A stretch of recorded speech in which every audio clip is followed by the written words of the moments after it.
Bismillahirrahmanirrahim. Assalamualaikum warahmatullahi wabarakatuh, teman-teman sobat Inspiraframe.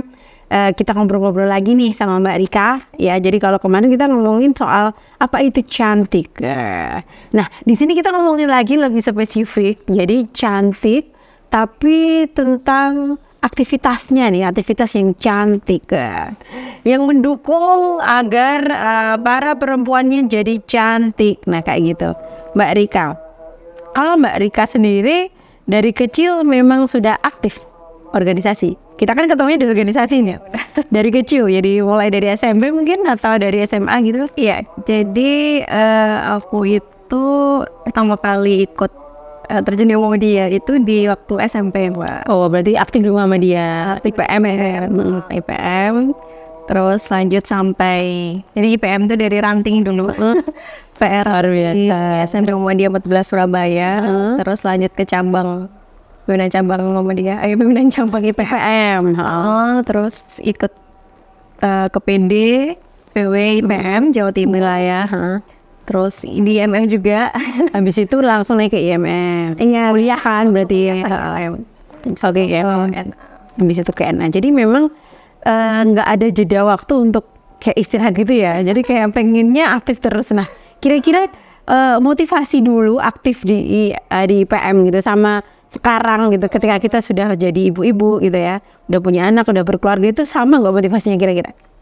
Beda sih. Beda. Kalau dulu mungkin kayak ikut-ikutan aja gitu ya, ikut-ikutan aja, terus kayak seru nih gitu ikutan. Karena emang IPM kan ya, pelajar hasil seruan kayak gitu. Tapi makin gede, makin kesini, makin ngerti kan, Muhammadiyah itu seperti ini, struktur organisasinya seperti ini, kemudian gerakan-gerakan Muhammadiyah itu seperti ini. Jadi makin ngerti apa sebenarnya yang dibawa Muhammadiyah untuk umat itu seperti apa. Nah, itu tadi melalui gerakan-gerakan di IMM, di IPM, IMM, sekarang NA gitu ya. Oke. Terus kira-kira untuk wanita gitu, penting nggak sih kita berorganisasi gitu? Kalau menurut Mbak Rika gimana? Penting nggak? Penting banget. Gimana nih? Yang dirasain gimana? Banget. Yang aku rasain, yang pertama itu memang kalau kita lihat dari definisinya dulu ya Mbak, definisi organisasi kan memang sekumpulan orang. Hematnya adalah sekumpulan orang. Ada ART-MA gitu.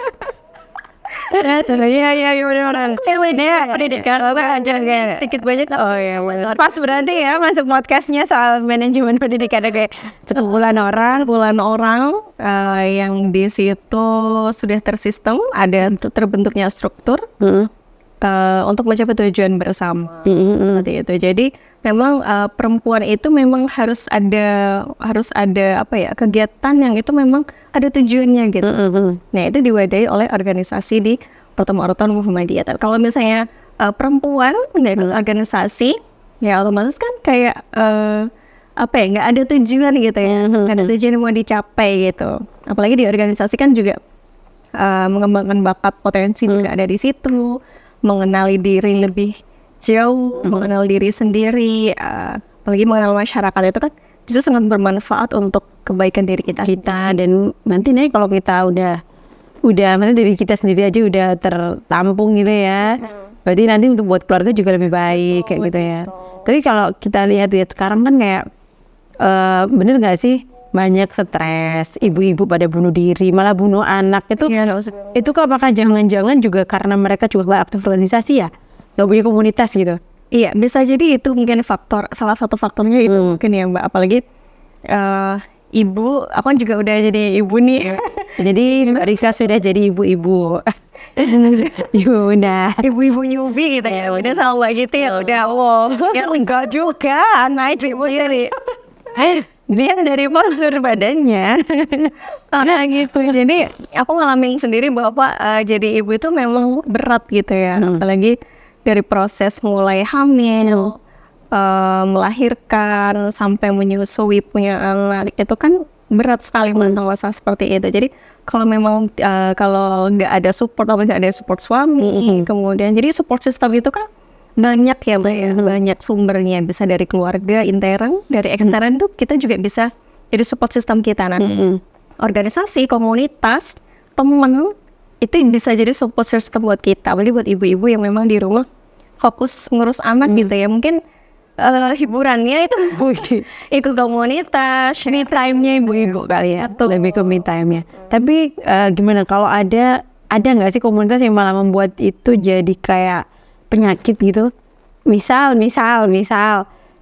ada komunitas yang kalau ketemu pamer harta misal atau pamer pencapaian. Nah kira-kira tuh kayak gitu toksik nggak kalau kayak gitu? Lebih baik nggak usah ikut itu ya. Tapi aku ngerasa sendiri ya, maksudnya ada beberapa komunitas yang sebenarnya aku tuh nggak pengen juga masuk gitu kan. Misal wali gitu.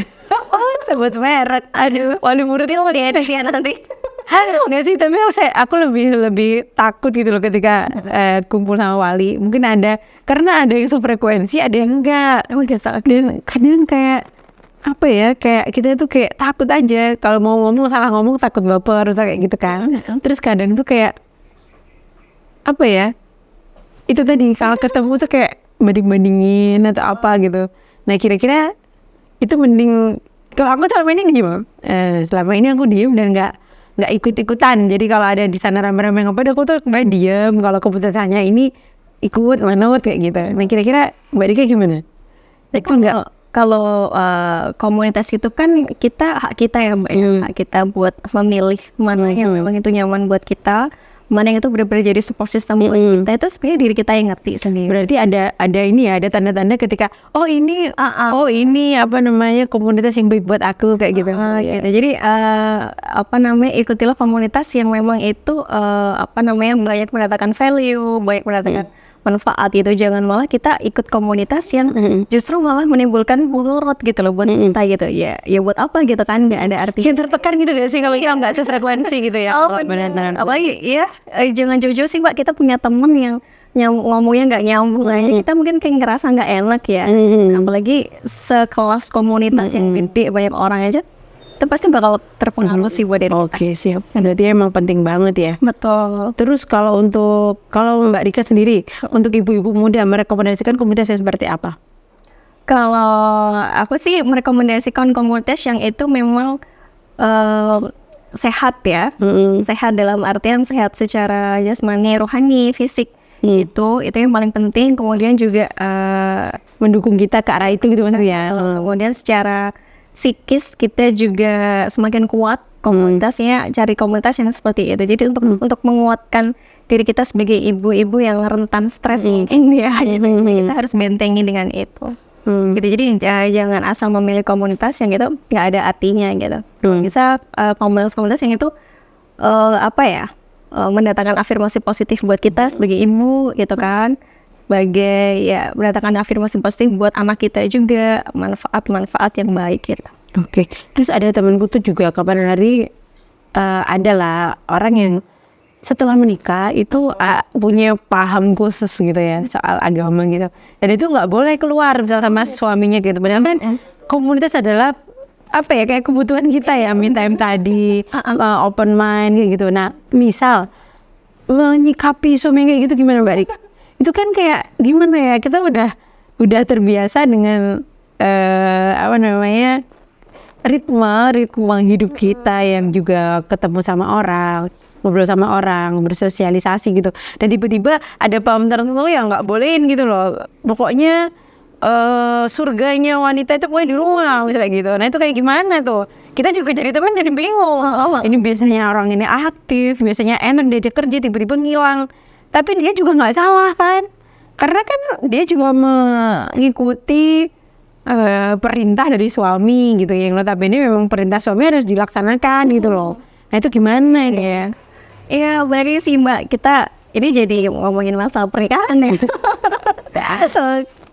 Sistem soalnya kan support system kita, makanya sebelum kita memilih support system itu ya kita dalami dulu. Sebelum menikah kan tentu kita udah paham nih gimana calon suami kita se-value nggak sama kita nih gitu.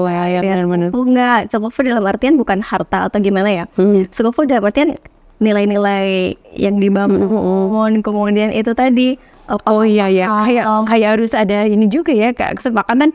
Aku kalau udah menikah Iya, boleh aktif nggak gitu ya? Harusnya gitu. Tapi udah kejadian kan. Ada lagi cari suami yang sekufu itu penting Mbak. Sekufunya ya bisa memahami sepemikiran, sefrekuensi, supaya nggak dilarang-larang buat ikut organisasi juga nantinya.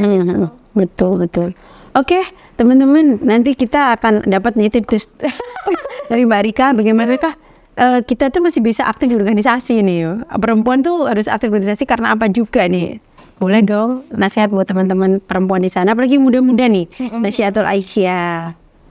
Apa ya? Cari suami mungkin. Benar, apalagi buat yang belum punya suami ya, yang masih single, Hubungin nomor ini. yang masih single tentunya cari partner hidup yang itu memang sejalan dengan kita, supaya nantinya tidak menyulitkan hidup kita sendiri gitu. Kemudian yang sudah menikah juga tentunya punya konsep manajemen waktu yang baik juga ya. Juga keluarga iya, organisasi juga iya. Karena kita sebagai perempuan itu sebenarnya tidak bisa dituntut untuk memilih salah satu gitu. Tapi kita bisa menjalankan peran itu bersamaan. Kita bisa jadi ibu rumah tangga iya, kita bisa jadi teman iya, kita bisa jadi rekan kerja iya, apapun Istri, ibu, anak gitu kan sekali ya. teman curhat iya. kita multi peran sebagai perempuan. Jadi Semua profesi ada pada perempuan. Oke. Terima kasih Mbak Rika atas sharing-sharingnya. Nanti habis ini kita akan ngobrol lagi soal Mbak Rika dengan tema yang berbeda dan jangan kemana-mana. Jadi subscribe iFrame Multimedia channelnya biar kita bisa lanjutin nih tema-tema yang lainnya Mbak Rika. Terima kasih. Wassalamualaikum warahmatullahi wabarakatuh. Waalaikumsalam.